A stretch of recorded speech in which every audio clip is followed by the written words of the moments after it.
दुसरा दिवस आहे आणि विरोधकांनी महागाईच्या मुद्द्यावरून सरकारला कुठेतरी घेरण्याचा प्रयत्न केलेला आहे. पेट्रोल डिझेलचे दर वाढत आहेत, त्याच्यावर पण टीका केलेली आहे सरकारवर. नाही, अत्यंत हास्यास्पद आहे. कारण महागाईच्या मुद्द्यावर सगळ्या जगामध्ये महागाई आहे, कारण वेस्ट स्टेशन क्रायसिस झालेलं आहे. आपलं ऑइल, आपला एनर्जी सप्लाय 85% इम्पोर्ट डिपेंडंट आहे. आणि अशा वेळेला जगातल्या देशांमध्ये कडे बघितलं तर आपल्याकडे काहीच महागाई नाही आहे. आणि त्यामुळे खरं तर केंद्र सरकारचं त्यांनी अभिनंदन केलं पाहिजे. आणि मला काँग्रेसवाल्यांच्या ढोंगीपणाची कमाल वाटते की हिमाचलमध्ये त्यांनी पेट्रोल डिझेलचे दर वाढवले, त्यांच्या राज्यांमध्ये त्यांनी दर वाढवले. आधी तिकडे जाऊन आंदोलन करा आणि मग या ठिकाणी आंदोलन करा.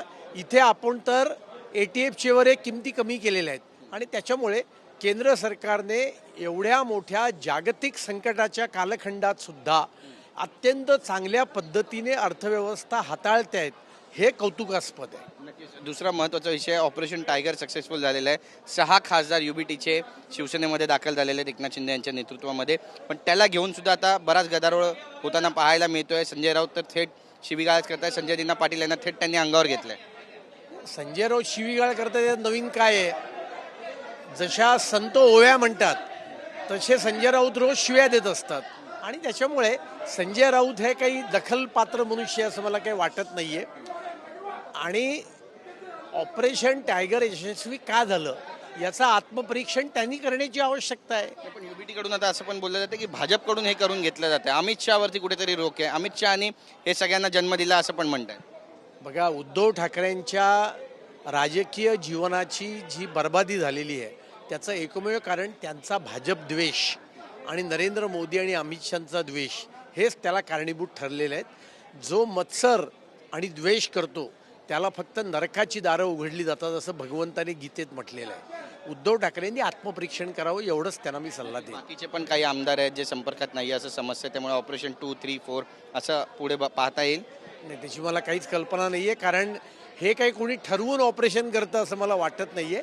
त्यांच्या पक्षात, त्यांच्या घरात काही आलबेल नाही आहे, त्याच्यामुळे लोक बाहेर पडतात. नाशिकमध्ये ऑपरेशन कशा पद्धतीनं झालं ते पण पाहिलं आणि गोकुळ गीते जे ते विजयी झाले. खरं तर त्या ठिकाणी नरेंद्र दराडे यांचा विजय होणं अपेक्षित होतं, मात्र तसं होऊ शकलं नाही. आता त्यांनाच शिवसेना पुरस्कृत उमेदवार म्हणून जाहीर करण्याचं पण काम सुरू झालेलं आहे. कसं पाहता एकंदरीतच? आणि सांगली साताराची पण जी जागा आहे त्यामध्ये बरीचशी मतांमध्ये फूट झालेली आहे आणि हिसाब चुकता करू असं जे विधान आहे शिवेंद्रराजे भोसले यांचं, याकडे मग कसं पाहता?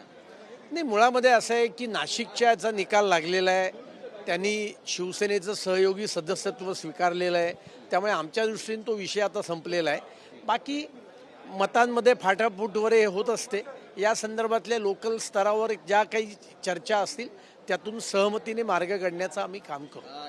भाजपकडून सर्व जे प्रादेशिक पक्ष आहेत ते गिळंकृत करण्याचं काम सुरू आहे आणि काही दिवसानंतर आता शरद पवार यांच्या पक्षाचे जे 8 खासदार आहेत ते सुद्धा आपल्या गळ्याला लावण्याचा प्रयत्न, ऑपरेशन तुतारी आता सुरू होईल अशी चर्चा आहे. बघा, एकीकडे म्हणायचं की जे 6 खासदार शिवसेनेमध्ये गेले ते भाजपने केलं, म्हणजे भाजप एकीकडे म्हणायचं गिळंकृत करतोय आणि एकीकडे भारतीय जनता पार्टी त्यांच्या मित्रपक्षांना वाढवतोय असं म्हणताय. इतकं हास्यास्पद विधान आहेत. मला वाटतं विरोधक भ्रमिष्ट झालेले आहेत आणि त्यामुळे ते परस्पर विरोधी विधानं करतायत.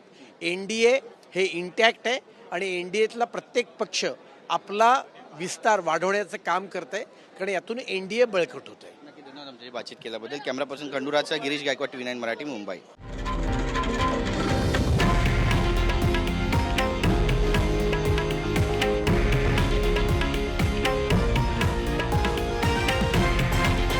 हे आहे देशातील नंबर 1 न्यूज नेटवर्क आणि आपण पाहत आहात TV9 मराठी, एकमेव.